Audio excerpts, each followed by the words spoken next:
Back when I was a medical intern, I was assigned to a small hospital outside the city. It wasn't modern, more like something stuck in the 80s.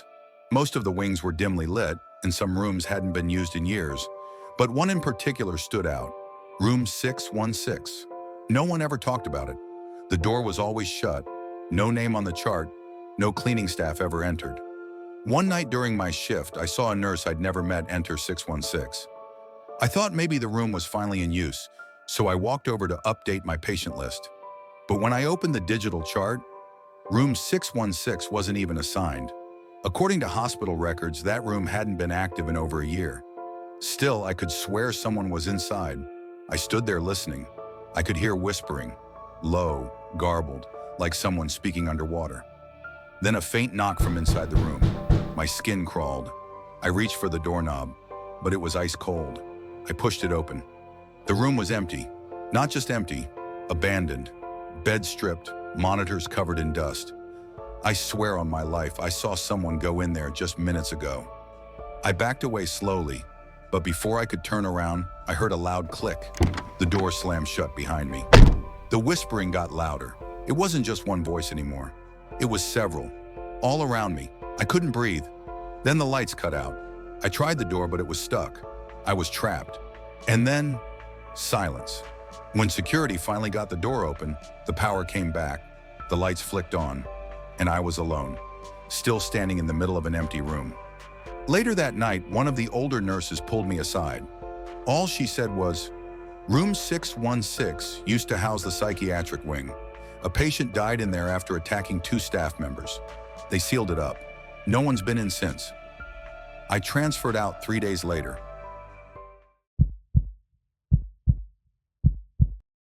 I used to work night shifts as a security guard at a large hospital in the Midwest. My job was simple: make rounds, monitor cameras, and ensure no one was sneaking into restricted areas. I'd done it for years with no real issues until I was asked to cover the maternity floor. That night, the floor was completely empty. No patients, no staff. It was undergoing renovations, so the ward was cleared out. The lights were off and plastic sheets hung from the ceilings like a haunted house. But around 2:30 a.m., I heard it, a baby crying, faint but real, coming from the back hallway. I radioed my partner. He was on break in the main building and said no one was supposed to be on that floor. I double-checked the patient logs, 0 admissions, but the crying kept going. I figured maybe someone got lost, or worse, abandoned a child, so I followed the sound. I walked down the dark hallway with nothing but my flashlight. The baby's cries echoed off the tile, louder, then softer, like it was moving. But every time I turned a corner or checked a room, nothing. Just empty beds and equipment under dust covers. Then I heard it directly behind one of the curtains. My heart was pounding. I slowly pulled it back. No baby, just a hospital bassinet, old, cracked, unused in years. But there were tiny indentations in the sheets, like something had just been lying there. Suddenly, my radio crackled violently, loud static, and then went dead. At the same time, all the lights on the floor flickered to life. My flashlight shut off.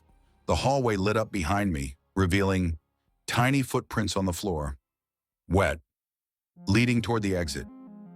I followed them until they abruptly stopped right in front of the elevator doors.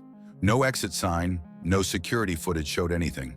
And when we played the audio back from my body mic, there was no baby crying at all, just my own footsteps and something else, a whisper. The hospital told me it was a technical glitch, but one of the nurses later told me that years ago, a newborn went missing from that exact ward. No trace, no leads, just gone.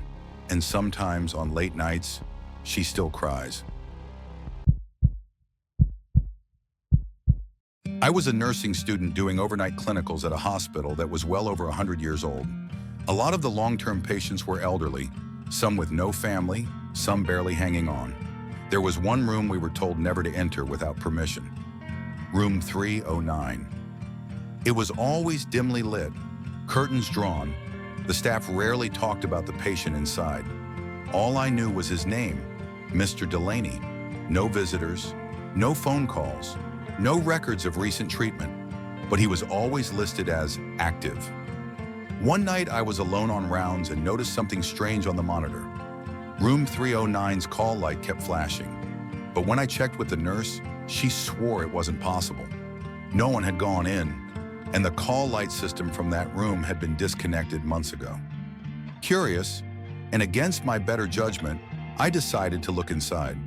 The door creaked open slowly, and there he was, an old man sitting straight up in bed, thin as a skeleton, just staring at me. His eyes were milky white, and his skin looked like wax. I tried to greet him, but he didn't speak, just smiled slowly. Then he pointed to the wall. I turned to look and saw a message written in red, smeared like blood across the tile. "Get out." I spun back around, but the bed was empty. Sheets perfectly made, no sign anyone had been there. I ran to the nurse's station, freaking out, but everyone just went quiet when I mentioned the room. One of the older nurses finally pulled me aside. She said Mr. Delaney died over 30 years ago. Room 309 hadn't been used since. Every once in a while, he still shows up to check on the staff. And the red writing? It's happened before, but disappears by morning. Hospitals are meant to be a place of healing, but sometimes they become a gateway to something far more sinister. These are 3 terrifying hospital encounters, told by those who barely made it out. If you've ever experienced something chilling in a hospital or anywhere else, share it in the comments below. Thanks for watching.